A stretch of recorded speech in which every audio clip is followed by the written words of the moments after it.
I gotta make this video really quick, and I'm in like work attire because I have to go to work right after this, but I wanted to get the video out because I want to maintain consistency. But this is part 3 on how to master the handstand push-up. For the mastering the handstand push-up, I ain't gonna lie, this is like the easiest part of all 3 parts, because getting the handstand push-up is the hardest part of the entire series. But if you're able to get it and you want to like progress like the cool shit or the cool moves that everybody wants to do, like 90-degree press, all that stuff, what you need to do is that you need to incorporate different types of variables, and I got them written down right here. Basically, now that you have the handstand push-up, you kind of want to treat it and master it like you did the regular basic push-up and like the regular handstand as well, such as adding different variables. I'll go through it because it's kind of like basically just 7 tips just to memorize or really master the handstand push-up, to be able to just not just do the regular handstand push-up, but do it perfectly in any variation. So the first thing you could do to start getting better at the handstand push-up would be to incorporate pauses on the bottom portion of the handstand push-up. Bottom portion is the hardest part, so getting more practice of it will just make the entire range of motion a lot easier. Next would be ranges, or experimenting with different types of ranges of motion and rings. So you don't really need rings, but I find that they give me a lot more, I guess, room to work with whenever I'm working with ranges of motion. People really just go for like 90-degree ranges of motion. I personally just go to like, I physically can't. And I don't try to, but don't rush it if you can't. Like for me, I go to like a certain range for my build and what I'm able to do. If you can't, that's cool. Just try to basically do what you can, but the goal should basically be like going to as far as your joint will allow you physically. So with the ranges, what I like to do is that if you're still struggling with the handstand push-up, what you can do is you can put like stuff under your head, like books. It's like put like a book or 2 books above your head so you don't hit the ground because you're not strong enough to lift yourself all the way up there. Or you can do the opposite, where you can put 2 books under your hands. That way you can go deeper in your handstand push-up.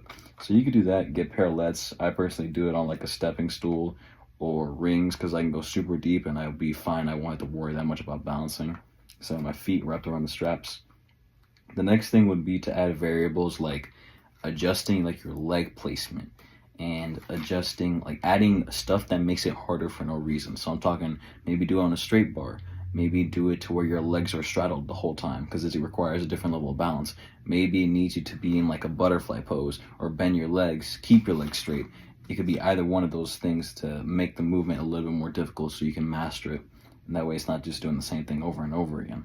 Another thing that I like doing is try to do handstand holds or press into a handstand on a Bosu ball, because I mean it's freaking cool, but it also just really teaches you.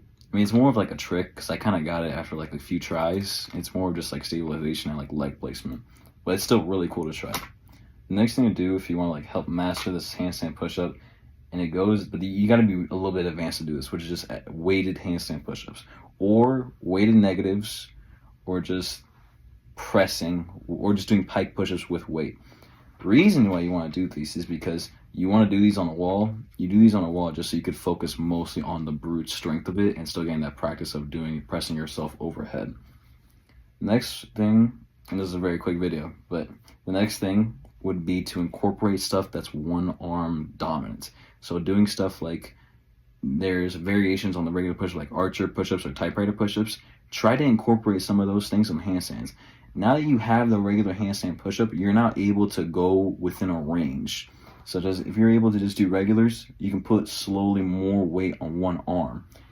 Doing stuff like that is going to blow up your handstand push-up progress, because it's literally like mastering the basic push-up again, but at a higher level. So, and the last thing would be incorporating some type of basic strength training, such as overhead press, dips, or just stuff. These are basically just stuff just like on days where you don't feel like going upside down, because it is a lot of extra stuff that you got to do to prepare for a handstand push-up training session if you're not that good at balance, or even if you are good at balance, you need a place to do it, you need space in case you fall over, and if you're doing weighted, you need a vest, and if you're going to add variables like a Bosu ball, you need a stool, stuff like that. So if it's just like, okay, I got a dip bar, I can just work on that thing, weighted dips, blow your shoulders up, and then I guarantee you the next time you do a handstand push-up training session, it's going to be a lot easier. But yeah, that's basically the 3-part series on the handstand push-up, how to master it. So first video is about balance, second video was bridging the gap from balance to actually doing your first handstand push-up, And this is actually just to master the handstand push-up. Reason why these videos are so short is because it's, you know, these videos, it's not a lot to take in. I can't go into like the physiology or just like anatomy wise, fancy word stuff like that, on just like the science on the handstand. But in all honesty, it's not really like needed to find out. If you want to go like fitness FAQs, he explains it for like 10 to 15 or 20 minutes. But I just like, this is all you need. And if I wanted to put all together the videos, it'd be like probably like 20 minutes. It's a lot faster than most of the other guys online. But yeah, hope it helps. See ya.